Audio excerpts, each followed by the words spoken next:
Muy buenos días en esta segundo video en la cual queremos interactuar con el video del doctor Antonio Piñero sobre los 4 evangelios. Vamos a considerar en particular el pensamiento del apóstol Pablo en relación con lo que dice el doctor Piñero. Ahora, algunas personas han visto el primer video y se han incomodado un poco que yo me he atrevido a cuestionar algunas enseñanzas del doctor Antonio Piñero. Y han dicho cosas como, ¿y quién es usted como pastor para atreverse a cuestionar un gran erudito de la talla de doctor Antonio Piñero? Bueno, se entiende esa reacción, pero lo que me anima es que cuando David fue a pelear contra Goliat, eso fue exactamente lo que dijeron también. Así que aquí no se trata de la grandeza de alguna persona. Lo que queremos hacer es contrastar posiciones, posturas, datos concretos. Entiendo también a aquellos que dicen, pero pastor, usted antes de empezar a comentar sobre Antonio Piñero debe a lo menos leer todos sus libros. En parte tienen razón. El problema es que no tengo tiempo para leer todos los libros. Pero yo trato al doctor Piñero como una persona bastante seria. Yo no creo para nada que él sería capaz de decir en una conferencia cosas que no dice en los libros. Así que mi punto de partida es que lo que él dice en la conferencia, aunque obviamente resumido, es básicamente fiel a lo que él escribe en sus libros. De todos modos, para todos ustedes que siguen al doctor Antonio Piñero y han leído sus libros, yo les animo a comentar datos específicos en la cual consideran que yo no estoy interpretando bien al doctor Piñero o él mismo da respuestas en alguno de sus libros. Pero quedar al nivel general de simplemente decir quién es usted para cuestionar al doctor Piñero y no ofrecer datos concretos de sus libros, por ejemplo, resta cierta credibilidad. Así que yo no tengo problemas de dialogar con personas que quieren intercambiar conceptos con tal que sean conceptos puntuales que pueden venir de sus libros y podemos dialogar sobre eso, pero generalidades no nos ayuda. Esta oportunidad vamos a entonces pensar acerca de la enseñanza de Pablo en cuanto a Jesús o Cristo. La tesis, la teoría, la idea principal del doctor Antonio Piñero es que Pablo le interesaba mucho el Cristo de la gloria. No le interesaba para nada el Jesús histórico. Y él arma todo un argumento en cuanto a los evangelios también sobre la base de esa premisa. Bueno, vamos a pensar un poquito acerca de ese tema.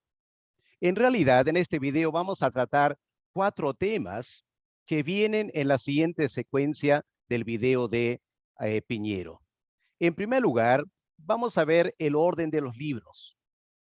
Según Piñero, el orden actual de los libros, los evangelios en la Biblia, usando su palabra, despista al lector y distorsiona la interpretación de la figura de Jesús. Ok, vamos a explorar ese primer concepto.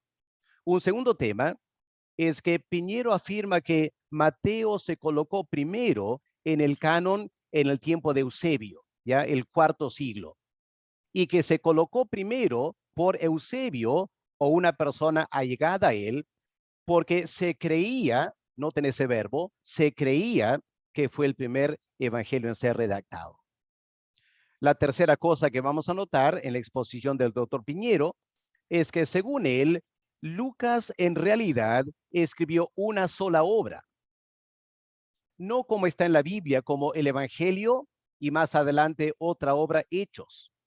Según Piñero, Lucas, el autor, escribió una sola obra larga y extensa, pero que como no cabía en un solo papiro, se dividió en 2 partes y las 2 partes se separaron y generaron una distorsión en la presentación de quién es el Jesús histórico.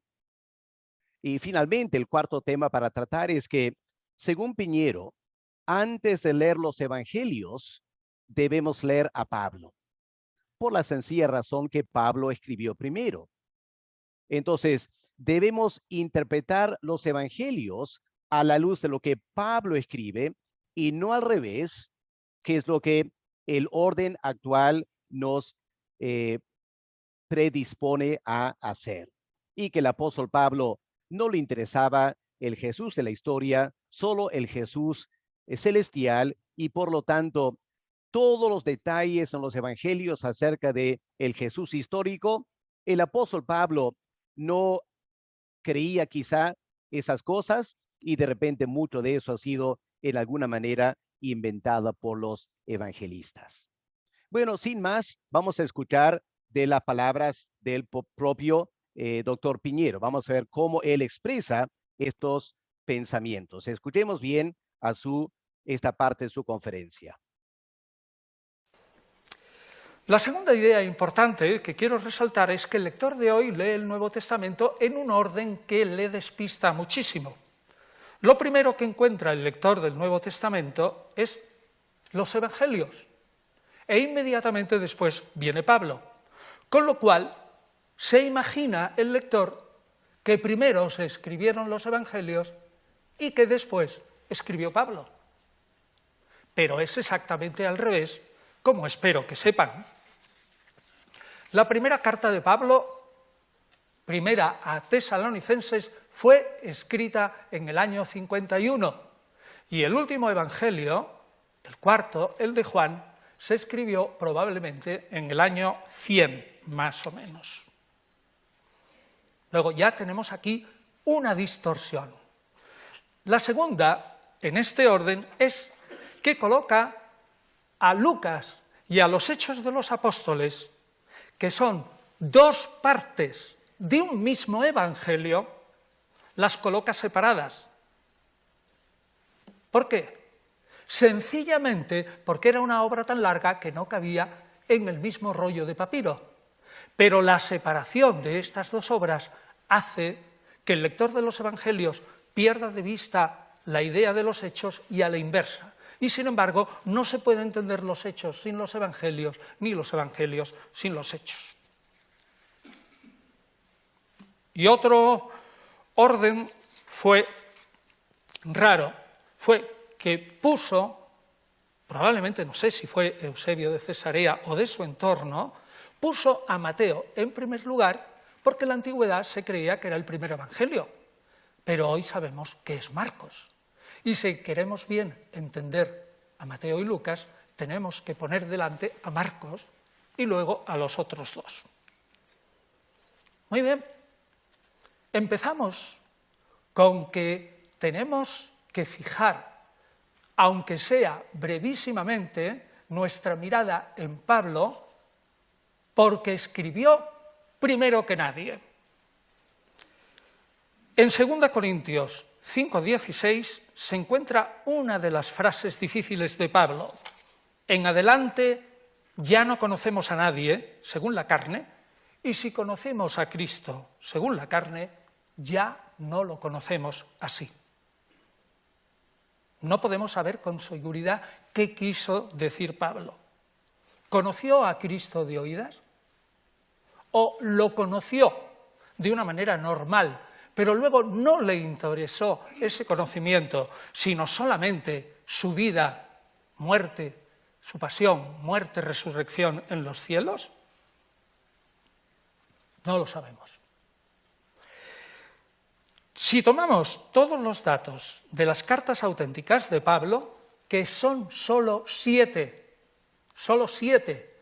aunque el Corpus Paulino sean 14, que son 1 Tesalonicenses, Gálatas, 1-2 Corintios, Filipenses, Filemón y Romanos, estas dicen del Jesús terreno pocas cosas, en realidad 3 o 4, que son: una, que Jesús es hijo de David; 2, que fue un hombre excepcional que no conoció pecado; y 3, que se entregó voluntariamente, atención a esto, voluntariamente al sufrimiento hasta la muerte en cruz para eliminar el pecado de la humanidad.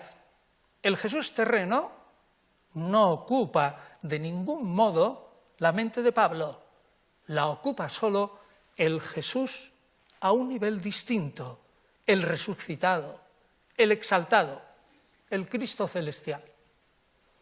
Por consiguiente, Pablo dice poco del Jesús terreno y eso nos explica por qué ese cambio de orden en los evangelios. Por tanto,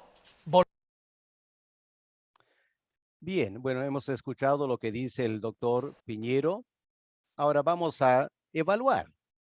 Ya, esto es parte del quehacer académico. Se escucha a una persona presentar una ponencia y luego personas tienen la libertad de hacer preguntas y cuestionar. Eso es muy normal en el mundo académico. Empecemos con el orden de los libros. Lo que dice el doctor Piñero es lo siguiente. El lector de hoy lee el Nuevo Testamento en un orden que le despista muchísimo. ¿Qué querrá decir o dar a entender el doctor Piñero con le despista? ¿Le despista en qué sentido? Luego otra cita. Lo primero que encuentra el lector del Nuevo Testamento es los evangelios. E inmediatamente después viene Pablo, con lo cual se imagina el lector que primero se escribieron los evangelios y que después escribió Pablo. Y Piñero añade, esto también distorsiona. Pero la pregunta que queda en el aire es, ¿distorsiona en qué sentido? ¿Qué es lo que distorsiona? Ahora, yo podría plantear una primera pregunta que es la siguiente. ¿Cuántos lectores de la Biblia, cuando empiezan a leer los evangelios, honestamente piensan que porque los evangelios están primero, ellos fueron escritos primero y que luego Pablo escribió? Planteo la pregunta. Piñero supone que es así siempre, que todos llegan a esa conclusión. Yo me atrevo a cuestionar eso.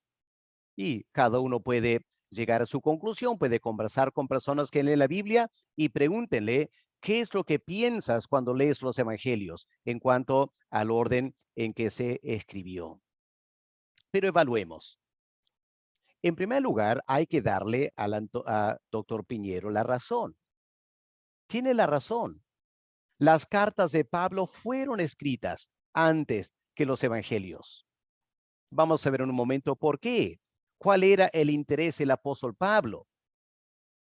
En segundo lugar, si los términos que Piñero usa, despista o distorsiona, si se limitaran simplemente al orden de redacción, tendría la razón. Pero yo planteo que el doctor Piñero tiene otra motivación en usar estas palabras. Lo que él quiere alegar no es tanto que el lector se despista en el pensamiento del orden en que fueron escritos. Él tiene algo mucho más profundo en mente. Le despista en su concepto de quién es Jesús de Nazaret. Eso es lo que realmente le interesa al doctor Piñero. Y es ahí que uno tendría que cuestionar su afirmación. Porque, como vamos a ver en un momento, hay otra razón por la cual este orden está establecido y la manera en la cual la gran mayoría de creyentes leen el Nuevo Testamento. Ahora, probablemente la gran mayoría de personas no leen el Nuevo Testamento en el orden que está y saltan a la conclusión, los evangelios fueron escritos primero porque están primero en el Nuevo Testamento porque fueron redactados primero. Yo planteo, y lo pueden evaluar ustedes, que la gran mayoría de personas, cuando leen el Nuevo Testamento, se dan cuenta. Jesús es la figura central de todo el Nuevo Testamento. Su vida, muerte, resurrección es central para la iglesia. Así que lo más natural es poner los relatos de su vida primero para que el lector del Nuevo Testamento tenga ese orden cronológico de los eventos, no el orden cronológico de escritura de los documentos. El orden en la Biblia se debe a que es el orden cronológico. Obviamente, y el doctor Piñero acepta esto, Jesús vivió antes que Pablo. Así que si vas a coleccionar libros del Nuevo Testamento, es bastante natural, ¿no es cierto?, poner libros que pretenden narrar la vida del carácter principal que vivió antes que Pablo. Lo más natural es poner eso primero. No tiene que ver con fecha de redacción, tiene que ver con temática y contenido. Pasemos al tema del primer evangelio y por qué Mateo está primero en el canon bíblico. Doctor Piñero dice, otro orden fue raro. Fue que puso, probablemente, no sé si fue Eusebio de Cesarea o uno de su entorno, a Mateo en primer lugar, porque en la antigüedad se creía que era el primer evangelio, pero hoy sabemos que es Marcos. Y si queremos entender a Mateo y a Lucas, tenemos que poner delante a Marcos y luego a los otros dos. Ahora, ¿quién fue Eusebio de Cesarea? Fue el gran historiador de la iglesia primitiva. ¿Cuándo vivió? Más o menos el año 263 hasta el año 339. ¿Cuándo escribió esto de que Mateo fue primero?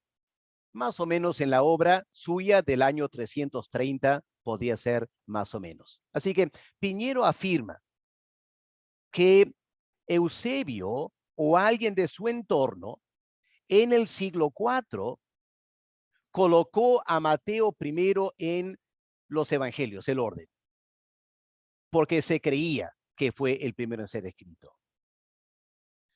Primero quiero que noten algo muy común en el mundo académico, una tendencia un tanto arrogante a dar a entender que nosotros hoy en día somos muy inteligentes y que la gente que vivió hace muchos años eran ignorantes. Y él dice, en ese tiempo se creía. Nosotros sabemos. ¿Puede ver ese cambio de verbo? No hubiera sido bueno que él dijera, en la antigüedad se creía que Mateo fue primero. Hoy en día creemos que no fue así. Pero él pone sabemos, dogmático, categórico. Yo digo que eso suena un poco altisonante. Al fin y al cabo, Eusebio vivió 200 años después que el Evangelio fue escrito. Nosotros vivimos 1800 años después. ¿Estamos tan seguros, pregunto? ¿Estamos tan seguros que conocemos todas las razones por la cual Mateo escribió, cómo escribió? ¿Conocemos en detalle el contexto cultural que afectó a Mateo en escribir? ¿Sabemos eso en tanto detalle que podemos afirmar categóricamente 1800 años después que el que vivió 200 años después del Evangelio, Eusebio, estaba totalmente equivocado? Obviamente habría que evaluar las razones que Piñero u otros académicos ofrecen. Solo resalto esta tendencia del orgullo académico contemporáneo, de dar a entender que nosotros sí sabemos y antes eran ignorantes. La otra cosa que habría que comentar es que aunque Piñero en este video afirma que Eusebio o alguien de su entorno colocó a Mateo primero, simplemente no es cierto. Documentos lo confirman, que voy a mostrar en un momento. Así que no se trata de opiniones. Los documentos, como dice el refrán, papel manda. ¿Qué dicen los documentos y los manuscritos antiguos? Una segunda o tercera afirmación de Piñero. Y la segunda distorsión es que en el canon actual se coloca a Lucas y a los hechos de los apóstoles separados, aunque son parte de un mismo evangelio. Quiero que noten eso, un mismo evangelio. Por eso Piñero dice que primero están los evangelios y de frente Pablo. Piñero no acepta que Hechos podría ser otra clase de literatura, no evangelio. Él afirma que es evangelio. Es más, él afirma que no es un libro separado del Evangelio de Lucas, es una continuación del mismo documento. Y la explicación de Piñero es que por ser una obra tan larga, no cabía en un solo papiro. Y eso distorsiona al lector porque pierde de vista la idea que los hechos, de lo que es los hechos, y también que no se puede entender los hechos sin los evangelios y viceversa. Una pregunta, observación bastante obvia es la siguiente. Si Lucas Hechos era una sola obra, tan larga que no cabía en un papiro, ¿cómo lo escribió el autor? ¿Pudo haberlo escrito una sola obra, un solo papiro largo que luego se dividió? Obviamente que no. Si el argumento de Piñero es que se separó el documento original porque los papiros no eran suficientemente grandes para tenerlos juntos, uno se pregunta, ¿y cómo Lucas lo escribió entonces? Porque la conclusión sería, Lucas mismo lo escribió en dos partes, en dos papiros diferentes, porque no entraban en un solo papiro. A lo menos eso habría que decir. Así que no fue la iglesia que separó el documento. Tendría que ser Lucas mismo que separó el documento.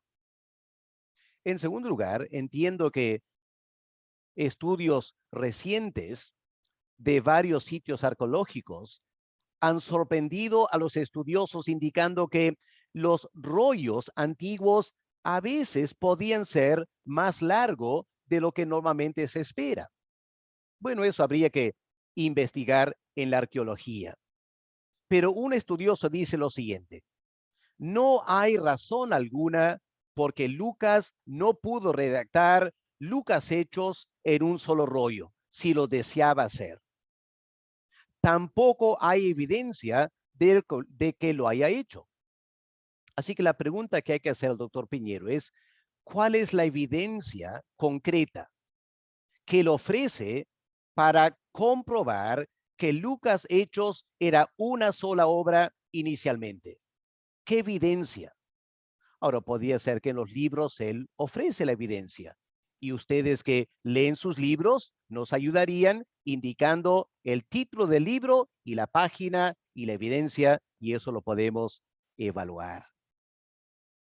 Pero por el momento, para evaluar si Lucas y Hechos realmente fueron escritos al mismo tiempo, como alega Piñero, tenemos que analizar la historia de la transmisión de ambos documentos. Eso es bastante lógico, ¿no es cierto? Porque aun si Lucas hubiera escrito en dos papiros separados, pero obviamente lo hizo al mismo momento. Entonces, cualquier persona copiando el documento o los documentos habría hecho la copia en la misma manera. Y si esos documentos, Lucas y Hechos, supuestamente una sola obra, fueron escritos al mismo tiempo, lo que uno esperaría, ¿no es cierto?, es que la transmisión del texto, el proceso de copiar esos textos en los siguientes años seguiría un mismo patrón. Se copiarían al mismo tiempo, en la misma manera, y por lo tanto, hoy en día podríamos analizar la historia de la transmisión de Lucas y de Hechos y encontraríamos básicamente la misma línea de transmisión de documentos. Pero lo que los estudiosos nos dicen es que no es así. La historia de la transmisión de Lucas es totalmente diferente a la del libro de los Hechos. En realidad, la transmisión de los Hechos tiene una característica única en todo el Nuevo Testamento que no se da para ningún otro libro y obviamente no para Lucas. Y es la siguiente. Los que estudian la crítica textual y analizan en detalle y comparan los manuscritos antiguos y las copias del libro de los Hechos, han llegado a la conclusión que en realidad hay dos vertientes diferentes, dos tradiciones en cuanto al texto de los Hechos. Uno se llama la vertiente alejandrina, porque se había producido en el norte del África por Egipto. Y la otra vertiente, la occidental. Lo interesante, y esta es la parte única, es que el texto original o la familia textual de los Hechos occidental es 8% más largo que la familia textual alejandrina para los Hechos. Ahora, no hay nada parecido de eso para el Evangelio de Lucas. En Lucas hay una sola tendencia de los textos y el proceso de copiarlo a través de los siglos. Así que la evidencia de los manuscritos para nada confirma la afirmación del doctor Piñero. Por eso esperamos ver qué documento se le ofrece. Pero hay más detalles todavía. Escuchen lo siguiente. Si consideramos la ubicación de Lucas y Hechos en los manuscritos antiguos, resaltan un dato interesante. Por ejemplo, hay un manuscrito muy antiguo del Nuevo Testamento, el papiro Chester Beatty, conocido como el papiro 45. Contiene fragmentos, varias páginas, de los 4 evangelios y de los hechos. Ahora, lo interesante del documento de Chester Beatty es que los 4 evangelios están en el orden que tenemos ahora en el canon del Nuevo Testamento: Mateo, Marcos, Lucas y Juan. Ahora, ese documento Chester Beatty, papiro 45, viene del siglo III, no del siglo IV. Se calcula del año 200 a 250 después de Cristo, es decir, a lo menos 50 años antes que Eusebio escribiera.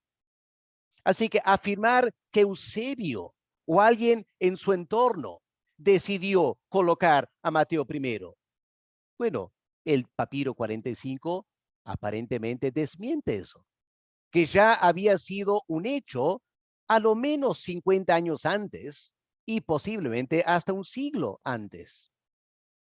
Y en ese papiro, Hechos viene después de Juan, no está pegado a Lucas.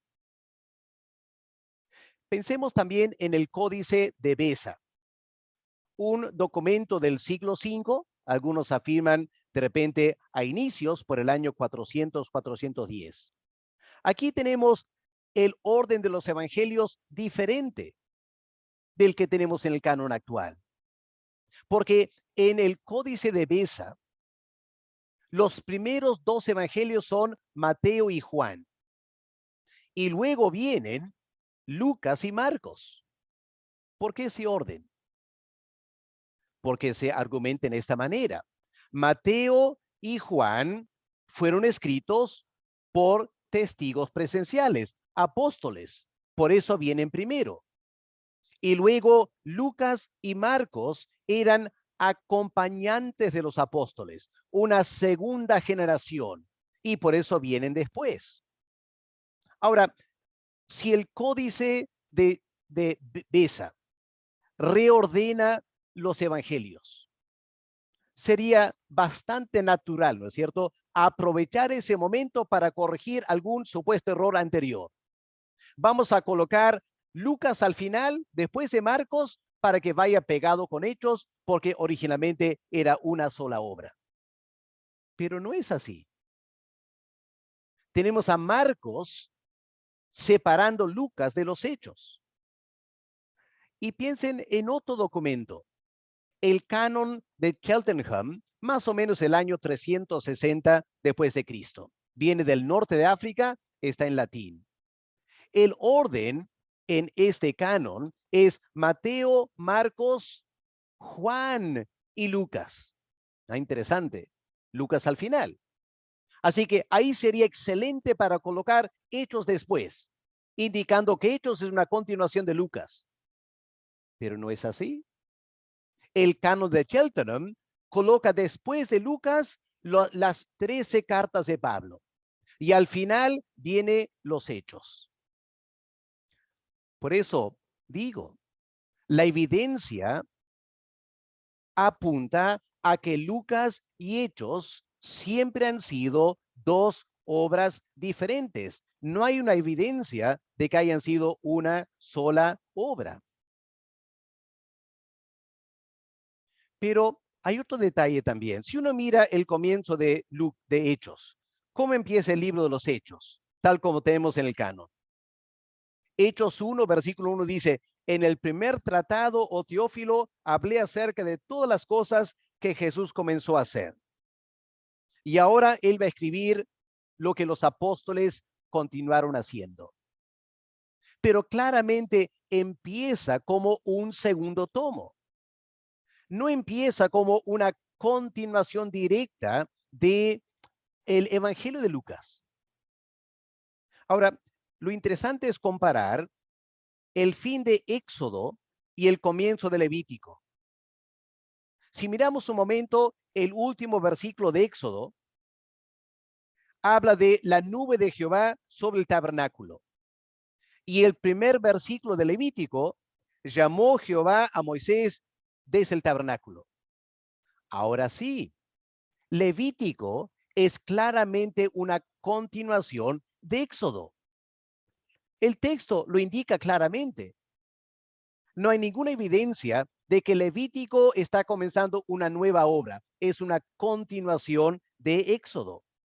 Ahora vamos al fin de Levítico y ver cómo pasa de Levítico a Números. Fin de Levítico, estos son los mandamientos que ordenó Jehová a Moisés para los hijos de Israel en el monte Sinaí. Números 1, versículo 1, habló Jehová a Moisés en el desierto de Sinaí, en el tabernáculo, y continúa. Otra vez queda claro que Números es una continuación de Levítico, que es una continuación de Éxodo. Ahora sí podemos hablar de una sola obra continua, pero no encontramos eso al comienzo de los Hechos. Ahora, habría que ver si hay algún manuscrito antiguo que empieza Hechos en forma diferente de lo que tenemos ahora en la Biblia. Habría que investigar. Pero de que yo sepa, no hay tal manuscrito. Por lo tanto, la conclusión a la cual tenemos que llegar por la evidencia de documentos y manuscritos antiguos.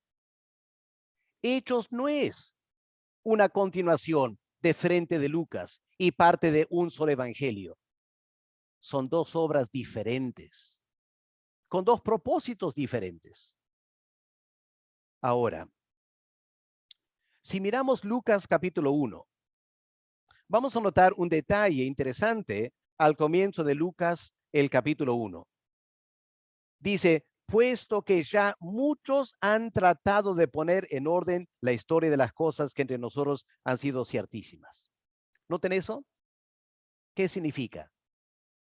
Que cuando Lucas escribió este evangelio, o si no quieren aceptar Lucas, cualquier persona que lo haya escrito, sabía que no estaba escribiendo por primera vez, que habían otros evangelios, otras versiones de la vida de Jesús. ¿Ok? Eso queda claro. Ahora, sabemos del comienzo de los Hechos que el autor de los Hechos era el mismo autor que el Evangelio. No la misma obra, otra obra diferente. Pero si es el mismo autor, es lógico afirmar, el que escribió los hechos sabía que cualquier persona leyendo los hechos no solo tendría Lucas para comparar, sino que tendría otras versiones de los evangelios. Ahora, ese dato resulta fascinante cuando empezamos a estudiar en detalle el libro de los Hechos. ¿Por qué? Porque vamos a encontrar que el autor de los Hechos escribe en ciertas partes en tal manera que él da a entender que el lector de los Hechos ya conoce otros evangelios y el autor de los Hechos parece que usa ciertos otros evangelios cuando escribe Lucas, cuando escribe Hechos. Permíteme explicar para que sea más claro. Vamos al libro de Hechos, el capítulo 1 y el versículo 5. Miren cómo el autor de Hechos presenta el ministerio de el Espíritu Santo y el Señor Jesús dando el ministerio del Espíritu Santo. Hechos 1, versículo 5. Porque Juan ciertamente bautizó con agua, mas vosotros seréis bautizados con el Espíritu Santo dentro de no muchos días. ¿Ok? Eso está en Hechos. Está documentando, transcribiendo lo que Juan el Bautista dijo de Jesús, Cristo, que él iba a bautizar con Espíritu Santo. Noten eso, con Espíritu Santo, nada más, con Espíritu Santo. Ahora vamos a Lucas, el capítulo 3. Cuando el autor de este evangelio, que según Piñero es parte de una misma obra, en Lucas 3, cómo menciona el autor de este evangelio lo que Juan dijo, Juan el Bautista, del bautismo de Cristo. Lucas 3, 16. Respondió Juan diciendo a todos, yo a la verdad os bautizo en agua, pero viene uno más poderoso que yo, de quien no soy digno de desatar la correa de su calzado. Él os bautizará en Espíritu Santo y fuego. Note que Lucas añade fuego, que Cristo bautizará con agua y con fuego. Perdón, con espíritu y con fuego. Ahora vamos a Mateo capítulo 3. ¿Qué leemos del mismo relato en Mateo 3 y el versículo 11? Otra vez Juan el Bautista hablando. Yo a la verdad os bautizo en agua para arrepentimiento, pero el que viene tras mí, cuyo calzado yo no soy digno de llevar, es más poderoso que yo. Él os bautizará en Espíritu Santo y fuego. Así que Mateo también añade fuego. Ahora vamos a Marcos, el capítulo 1 y el versículo 8. ¿Qué escribió Marcos? Yo a la verdad os he bautizado con agua, pero él os bautizará con Espíritu Santo. No menciona fuego. Marcos no menciona fuego. Ahora, el argumento de Piñero es que los demás evangelios, especialmente Mateo y Lucas, escribieron teniendo a Marcos delante y queriendo corregir o mejorar el evangelio de Marcos. Así que en este caso, tanto Mateo añade la palabra fuego y Lucas añade la palabra fuego, entre comillas, mejorando a Marcos. Pero cuando vamos a los hechos, el autor del evangelio omite fuego y presenta un texto parecido al de Marcos. ¿Cómo explicamos eso? Especialmente si era una sola obra.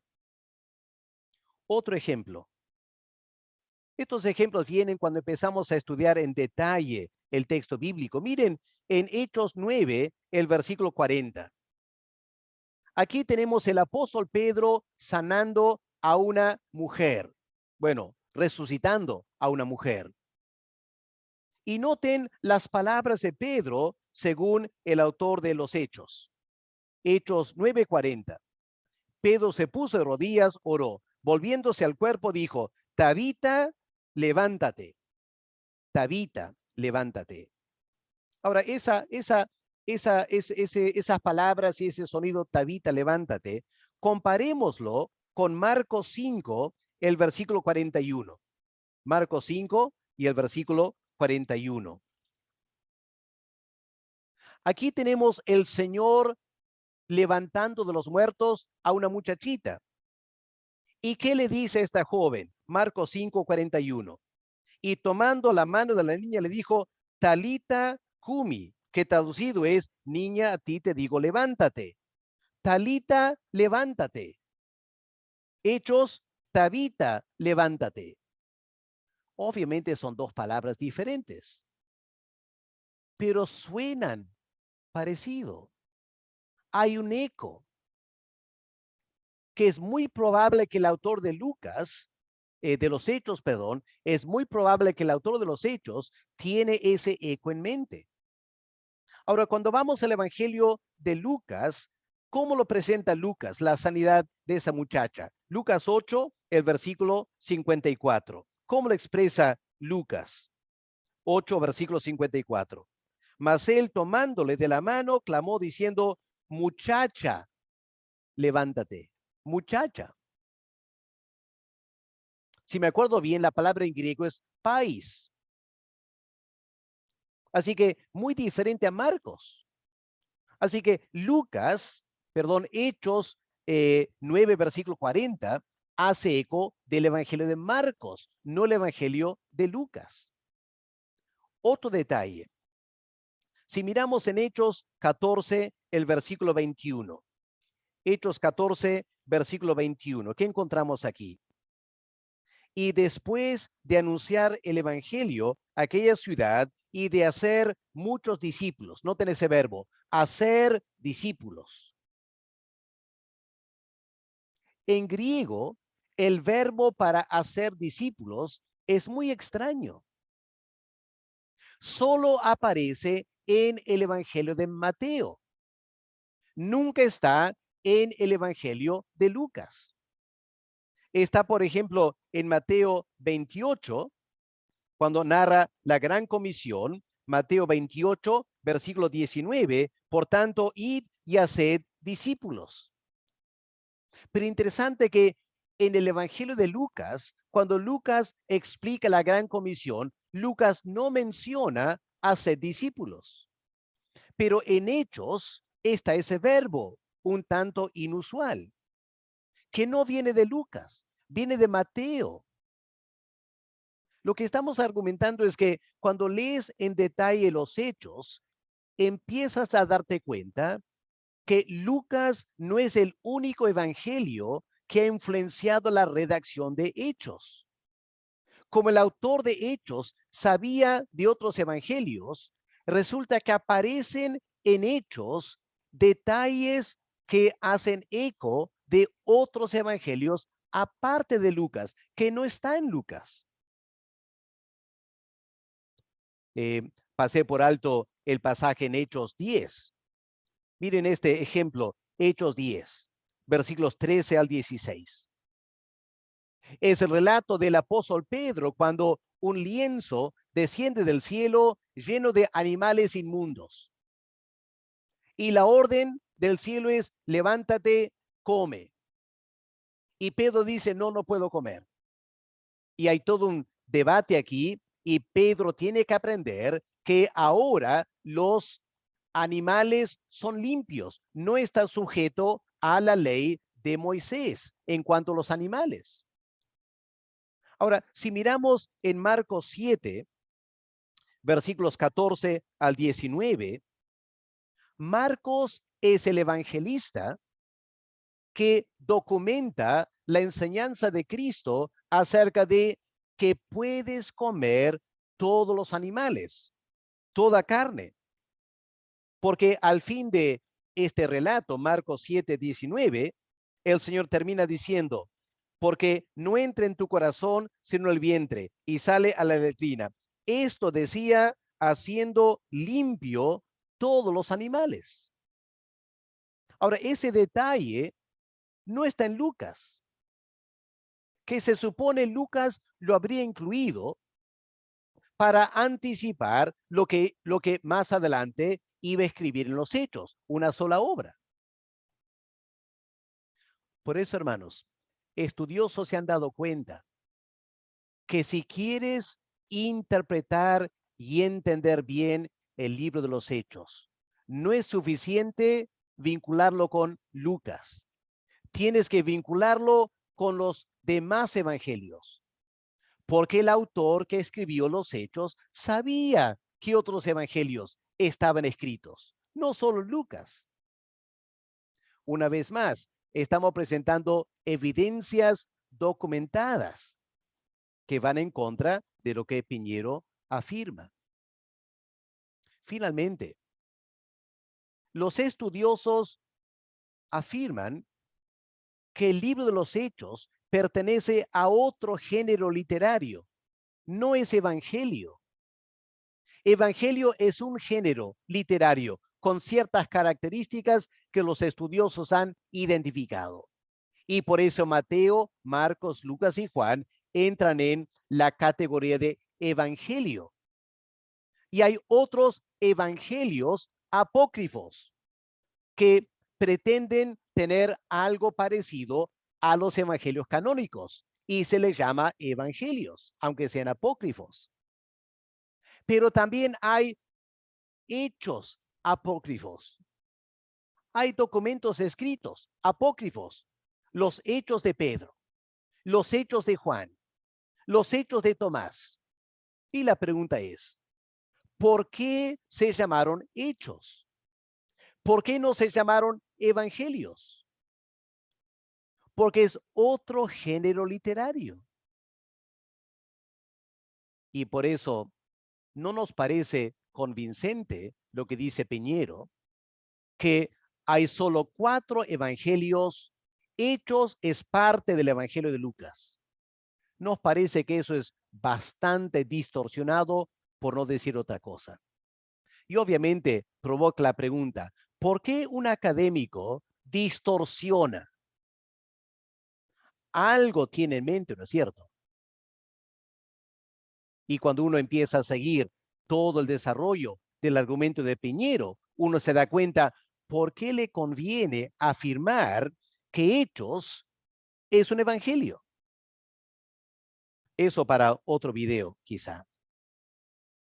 Pero avancemos ahora al pensamiento de Pablo, porque esto es la parte central de todo el pensamiento del doctor Piñero. Él dice, tenemos que fijar la mirada en Pablo antes de estudiar los evangelios, porque él escribió primero que nadie. Bueno, tiene la razón en eso.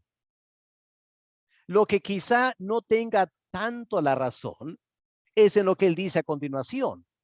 Él procede a afirmar que a Pablo no le interesa para nada la figura del Jesús histórico, lo que Piñero llama el Jesús terrenal.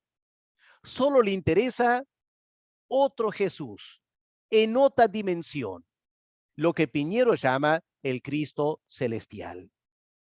Ahora aquí Piñero ofrece 2 argumentos para sustentar esta teoría. El primer argumento es el pasaje en 2 Corintios 5:16 que han escuchado. Y el segundo argumento es o son las pocas referencias al Jesús terrenal en las cartas de Pablo. Permite entonces reflexionar sobre estos argumentos. Primero, el argumento de que en 2 Corintios el apóstol Pablo da a entender que no le interesa el Jesús histórico, le interesa otro Jesús, no según la carne. Han escuchado la presentación de Piñero.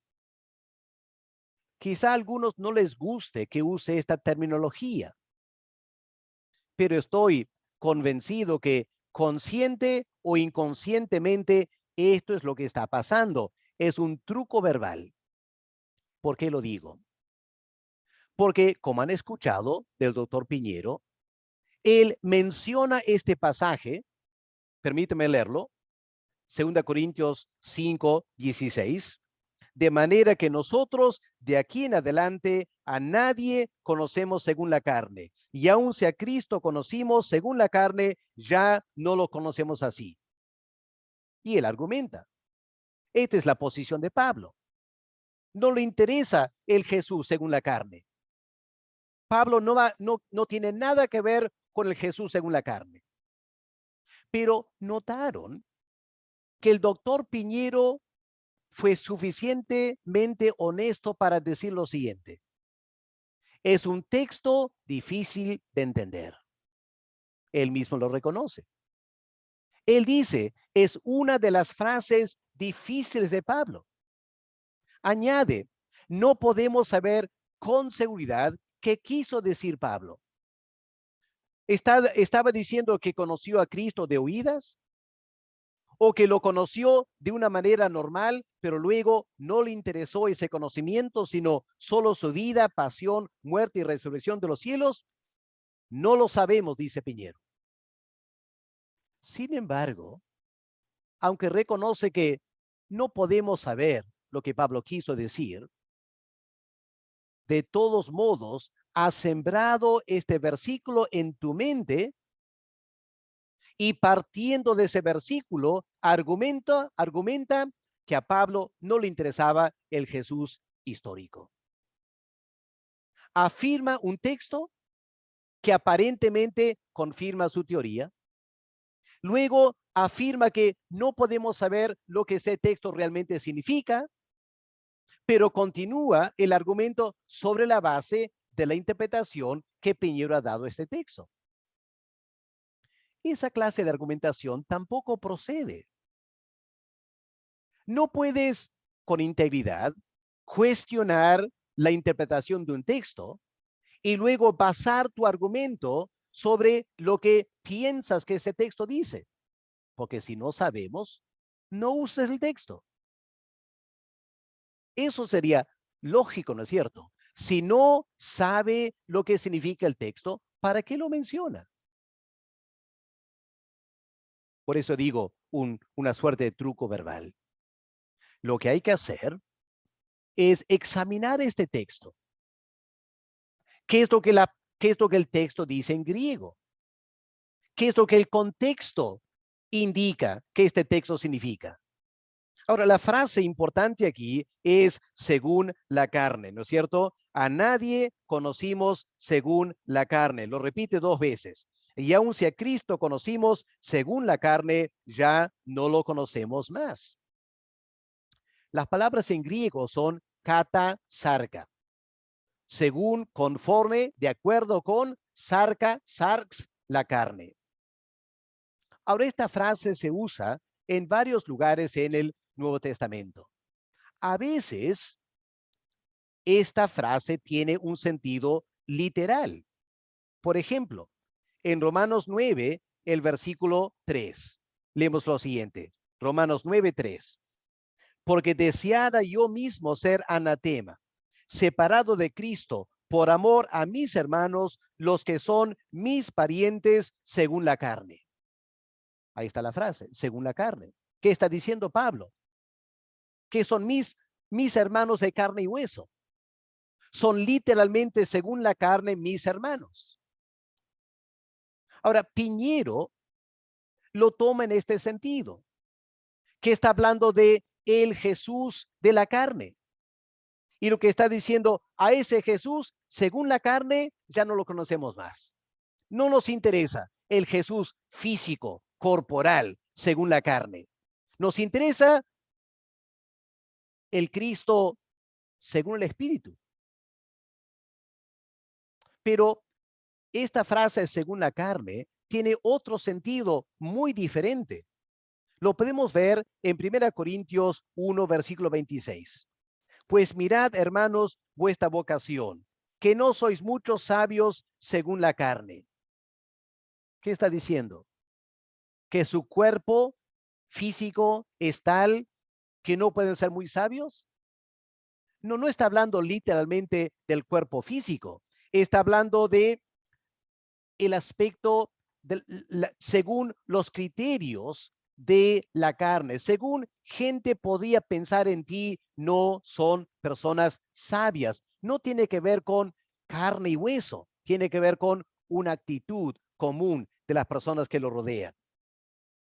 O miren Otro caso en 2 Corintios 1, 17.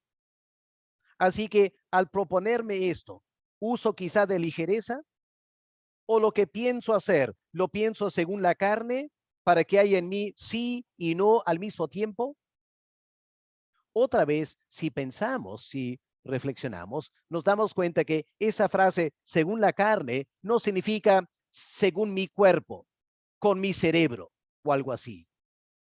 No, Pablo dice, no piensen, dice Pablo, que yo tomo decisiones en una forma carnal, no espiritual, carnal, que digo sí y no y cambio fácilmente mi posición porque no tengo convicciones o no tengo seriedad. O miren también en 2 Corintios 10, el versículo 2. Ruego pues que cuando esté presente no tenga que usar de aquella osadía con que estoy dispuesto a proceder resueltamente contra algunos que nos tienen como si anduviésemos según la carne. Claramente Pablo no está hablando de cómo él se comporta físicamente. Él está hablando de un comportamiento de índole mental, pero en forma carnal, no como un hombre espiritual. Así que el antónimo de esta frase según la carne, el antónimo es katapneuma, según el espíritu. Ahora, ¿qué del contexto? Es importante notar en 2 Corintios 5, 17 las primeras palabras. ¿Qué dice las primeras palabras? De manera que nosotros de aquí en adelante, aquí está la frase clave, de aquí en adelante. ¿A qué se refiere Pablo? Piñero dice que es difícil de entender, pero la verdad es que si lees unos versículos antes del versículo 14 en adelante, incluyendo el versículo 17, te darás cuenta que Pablo está hablando de su conversión. Antes de su conversión espiritual, él pensaba en cierta manera. Y ahora que se ha convertido, él piensa en otra manera. Así que Pablo está haciendo un contraste entre según la carne y según el espíritu. Antes de la conversión, él evaluaba todo según la carne. Ahora, él evalúa todo según el espíritu. Ahora se entiende este versículo 16. De manera que nosotros de aquí en adelante, a partir de nuestra conversión, a nadie conocemos según la carne. No vamos a evaluar a las personas carnalmente. Lo vamos a evaluar espiritualmente. Y luego Pablo añade, y aun si a Cristo conocíamos según la carne, antes de su conversión, Saulo de Tarso tenía una actitud muy negativa a Cristo. Pensaba en Cristo según la carne, antes de su conversión. Pero ahora, de este momento en adelante de su conversión, no lo conocemos más así. Lo conocemos según el Espíritu. Ahora, el contexto general de la segunda carta de los Corintios es el apóstol Pablo defendiéndose contra el ataque y la acusación de que él no es ningún apóstol de Cristo. Porque otros apóstoles y líderes andan con sus cartas de credencial, sus presentaciones, sus documentos, cobran dinero por su ministerio y Pablo no viene con ningún documento, no recibe dinero de nadie, así que Pablo no puede ser un verdadero siervo de Dios. Y lo que Pablo está diciendo es, esa forma de pensar, que tienes que andar con documentos, eso es según la carne. Y Pablo dice, con su dignidad de apóstol, ya no andamos según la carne, ahora andamos según el Espíritu. Hemos dejado las cosas carnales atrás. Así que me parece que este pasaje no tiene nada que ver, absolutamente nada que ver con una figura de Jesús histórico y otra figura de Cristo celestial, como una gran dicotomía y dos tipos de personas y que Pablo rechaza el terrenal y acepta el celestial. Simplemente el contexto desmiente por completo esa clase de interpretación. Así que ¿para qué mencionarlo si nada tiene que ver con el argumento? Porque el pasaje no dice eso. Pero es el truco de magia. Lo presenta, lo niega, pero queda ahí en la mente del oyente. Segundo argumento, el argumento de silencio. Porque ese es el argumento, ¿no es cierto? Piñero dice, en las cartas de Pablo, él casi nunca menciona a Jesús. Silencio. Por lo tanto, no le interesa a Jesús. Pero ese argumento no procede. Yo puedo ir de visita a alguna otra parte de Trujillo o del Perú y puedo pasar una semana y de repente, por alguna razón, en toda esa semana nunca menciono a mis hijos. ¿A qué conclusión vamos a llegar? ¿Que no me interesan mis hijos? ¿Cómo podemos argumentar así? Si me conocieran, sabrían cuán importantes son mis hijos. De repente habría alguna razón por la cual por esa semana nunca mencioné a mis hijos. De repente estaba en una conferencia misionera. De repente estaba dando una conferencia de teología. Y simplemente el tema de mis hijos nunca surgió. No se puede argumentar que porque X persona no mencionó o casi nunca mencionó a sus hijos, que por lo tanto esos hijos no existen, no existieron. Y este hombre no le interesa a sus hijos. No, pues, el argumento de silencio es muy débil. Lo que habría que hacer es evaluar por qué, si es que fuera cierto. ¿Por qué Pablo no menciona mucho a los hechos de Jesús aquí en la tierra? Ahora, ¿notaron cómo Piñero está dispuesto a reconocer que a lo menos en estas 7 cartas que él dice que son genuinas de Pablo, Pablo algunas cosas dice, ¿no es cierto? 3 cosas específicas. Que el Jesús terrenal era hijo de David. Que el Jesús terrenal era una figura excepcional que nunca cometió pecado. Y que el Jesús terrenal, según Pablo, se entregó voluntariamente a la muerte. Piñero reconoce esas 3 cosas que Pablo a lo menos menciona del Jesús terrenal. Pero es un truco. Planteo. Es un truco. No digo conscientemente, no digo que el doctor Piñero lo está haciendo de malas intenciones, pero propongo que resulta ser un truco verbal. ¿Por qué lo digo? Porque él no cree esas cosas. Piñero no cree esas cosas. Él no cree en los relatos de la infancia de Jesús en Mateo o las genealogías de Lucas. Así que difícilmente uno cree que Piñero cree que Jesús era de la familia de David. Obviamente, Piñero no cree que Jesús terrenal nunca cometió pecado. Y tampoco cree Piñero que el Jesús terrenal fue a la muerte voluntariamente. Así que lo que Piñero consciente o inconscientemente deja notar es lo siguiente. Pablo no dijo casi nada del Jesús terrenal. Y resulta que las 3 cosas que él dijo del Jesús terrenal no son ciertas. Por lo tanto, en vano vas a encontrar en las cartas de Pablo algún detalle verídico, confiable de algún Jesús terrenal. Y por lo tanto, si Pablo fue el primero en escribir, y él escribió así, por lo tanto, los evangelios, que según Piñero se escribieron después para presentar la teología de Pablo, inventaron a un Jesús terrenal. Lo inventaron.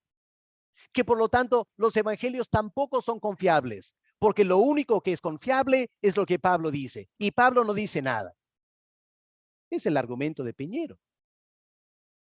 Bueno, evaluemos. Hay que preguntarnos.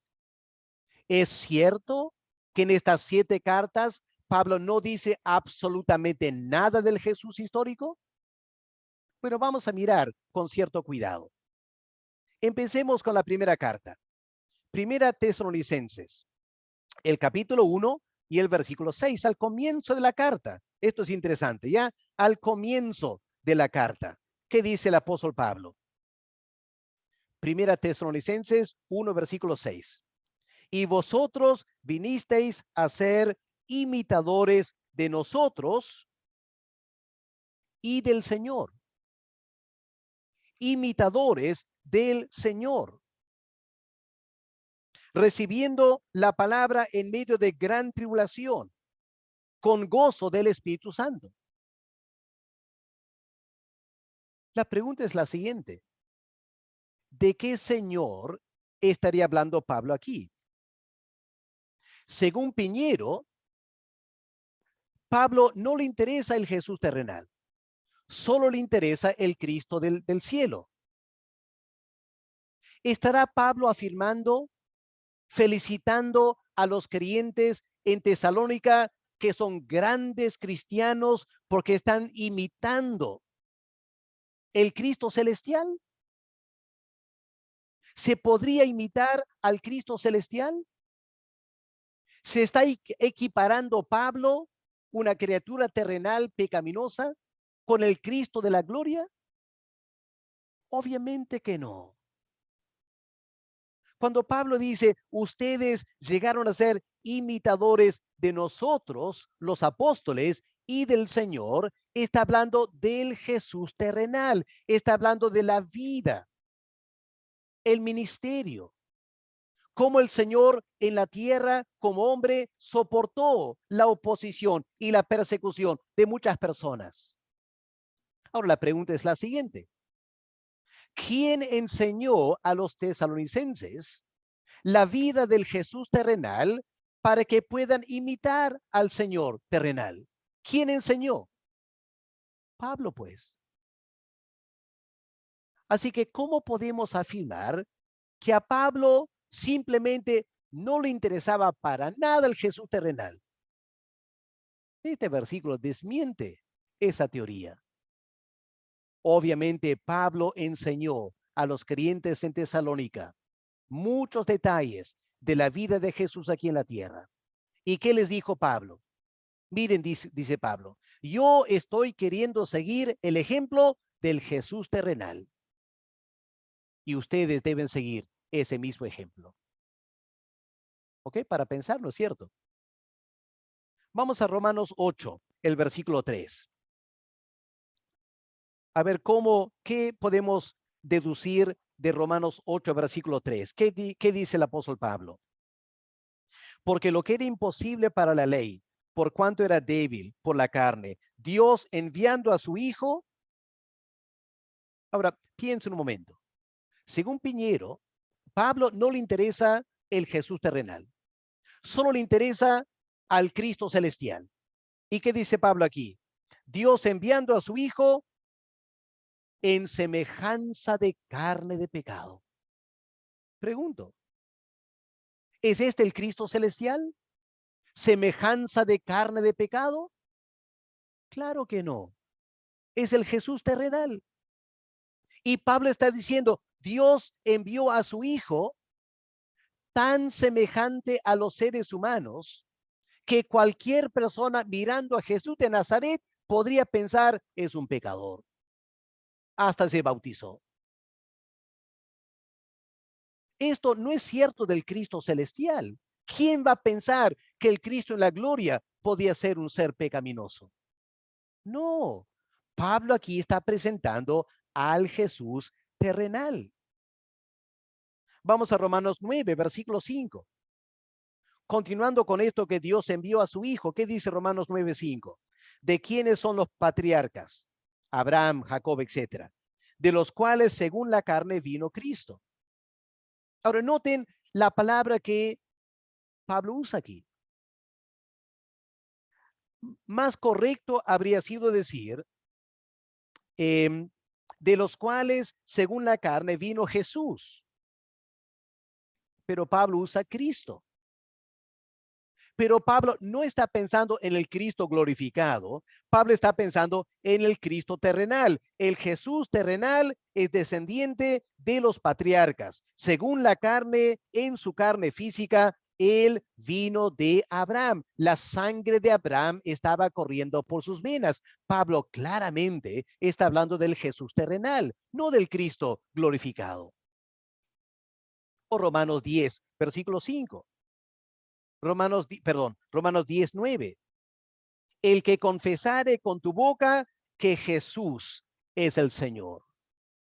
Ahora, según la tesis de Piñero, Pablo jamás habría escrito eso. Porque Jesús, el terrenal, no, Cristo de la gloria, Él es el Señor. Pero Pablo usa estos términos en forma indistinta. Jesús o Cristo es la misma persona para Pablo. El Jesús terrenal y el Cristo celestial es una y la misma persona. Por eso Pablo puede intercambiar los nombres con total facilidad. Y aquí dice que Jesús, no Cristo, Jesús es el Señor. O vamos a Romanos 15. No quiero cansarles, pero quiero tratar de mostrar que en las cartas de Pablo hay mucho del Jesús terrenal. Si tan solo tomáramos tiempo para leer y pensar. Romanos 15, versículo 8. Pues os digo que Jesús vino a ser siervo de la circuncisión para mostrar la verdad de Dios. Qué tremenda frase, ¿no es cierto? Jesús vino a ser siervo de la circuncisión. Ahora la pregunta es, ¿cuándo fue siervo? ¿Acaso el Cristo celestial en la gloria es un siervo de la circuncisión? Para nada. Pablo está hablando de los años de su ministerio terrenal. Él vino y sirvió a los judíos por 3 años como ser humano. Claramente Pablo tiene en mente un Jesús terrenal. Bueno, no quiero cansarles con más versículos, pero permíteme mencionar lo siguiente. 1 Corintios 7:10. Pablo dice, mando no yo, sino el Señor, que la mujer no se separe del marido. Pregunto, ¿cuándo dijo Cristo esto? Que la mujer no se separe del marido. ¿Lo dijo en la gloria del trono celestial? ¿El Cristo glorificado dijo eso? No, el que dijo eso fue el Jesús terrenal. Y Pablo cita al Jesús terrenal para dar instrucciones a los corintios acerca del matrimonio. Así que, francamente, no entiendo cómo Piñero puede afirmar dogmáticamente que a Pablo no le interesa. Simplemente nunca se refiere al Jesús terrenal. Eso evidentemente no es cierto.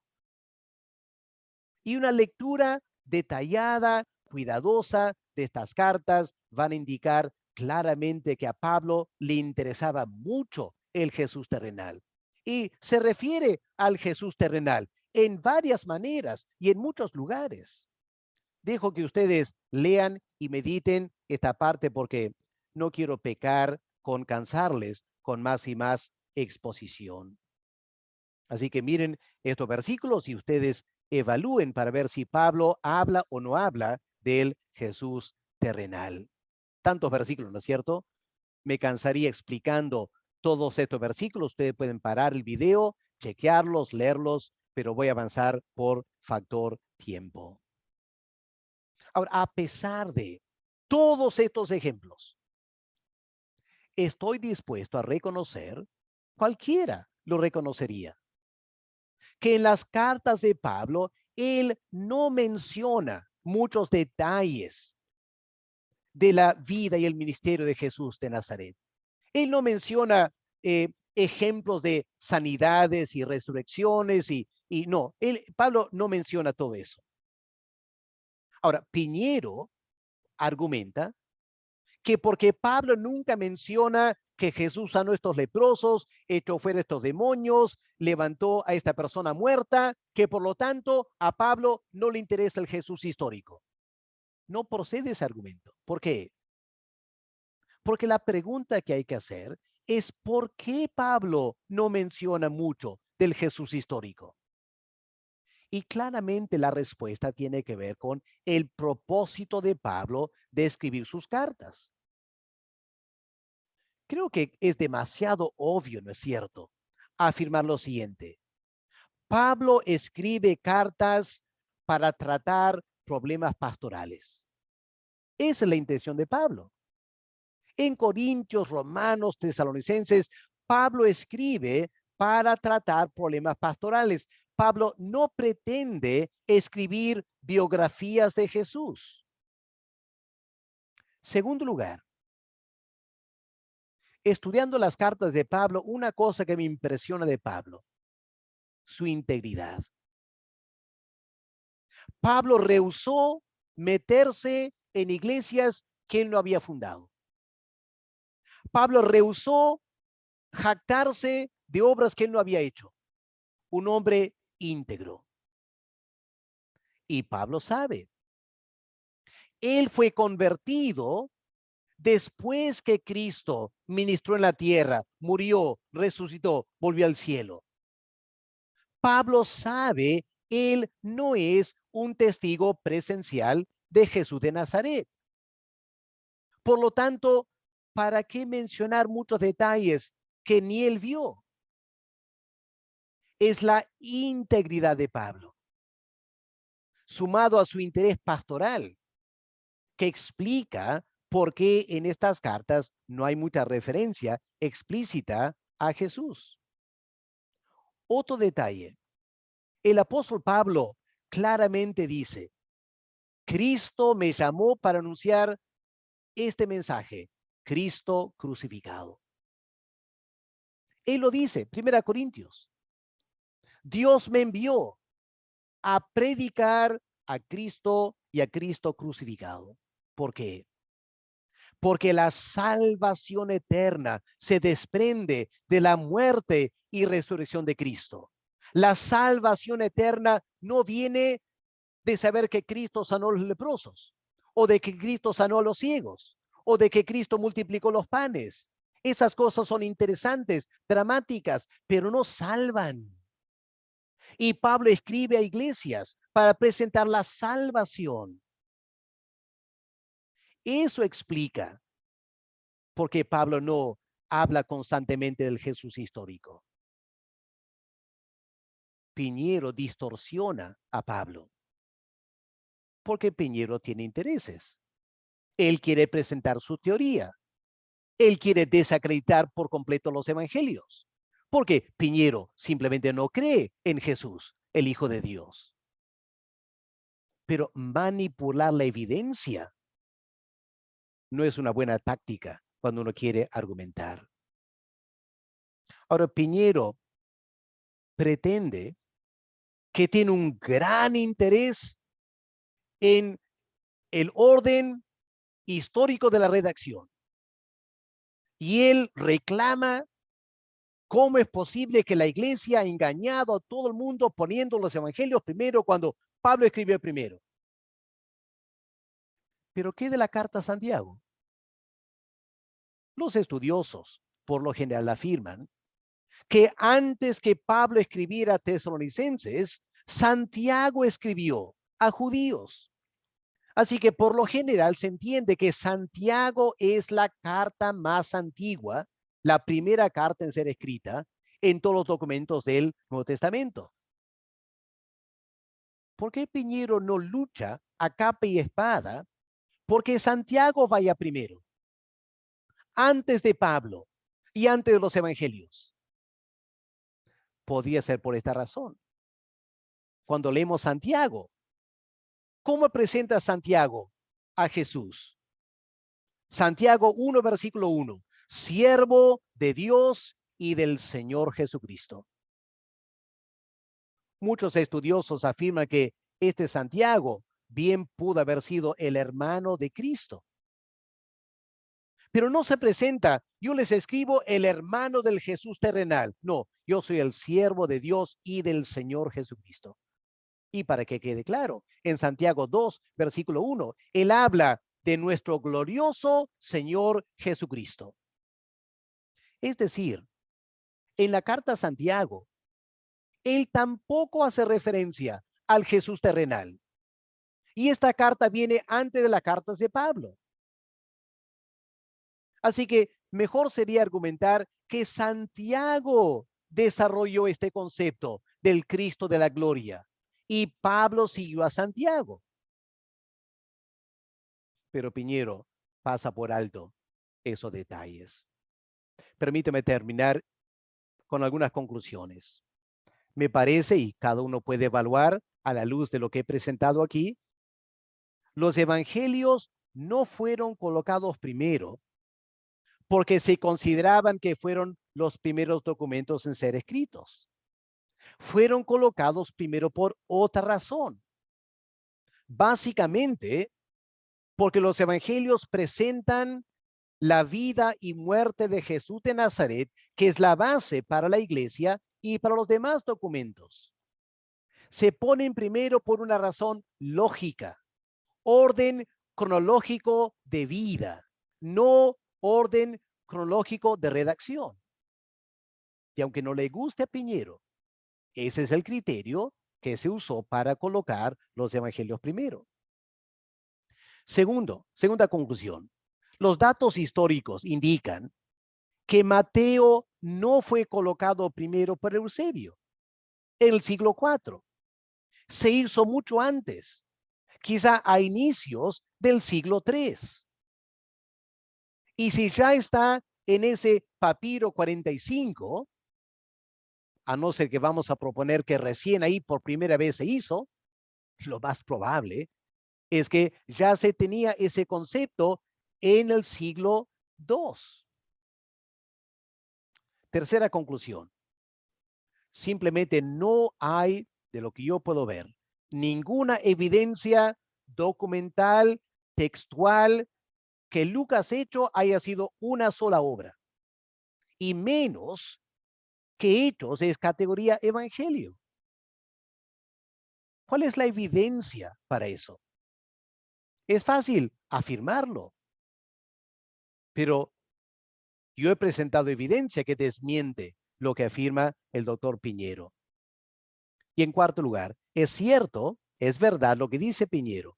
Pablo no menciona muchos datos de la vida terrenal de Jesús. Pero no es que no haya. Hay mucho más de lo que Piñero quiere reconocer. Además, hay varias razones bastante comprensibles por la cual Pablo en estas cartas pastorales no dedicó tiempo para narrar incidentes de la vida de Jesús de Nazaret.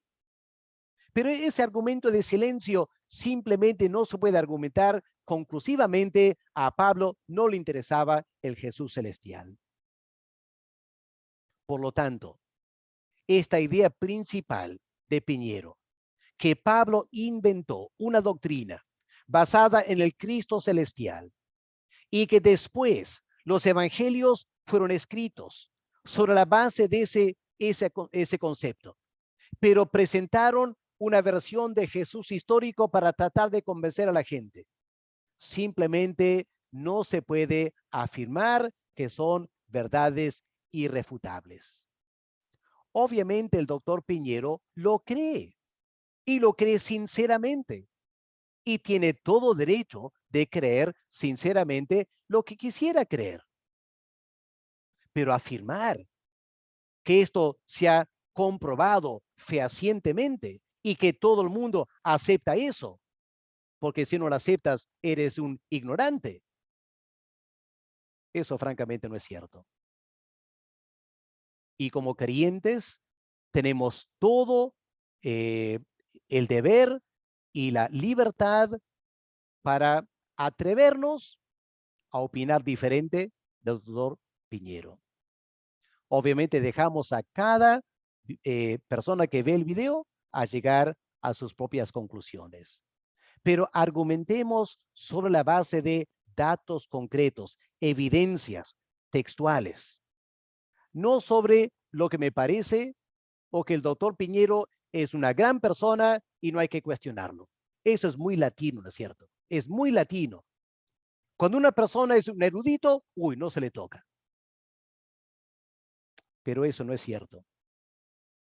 y nos atrevemos a cuestionar algunas de las posturas del doctor Piñero.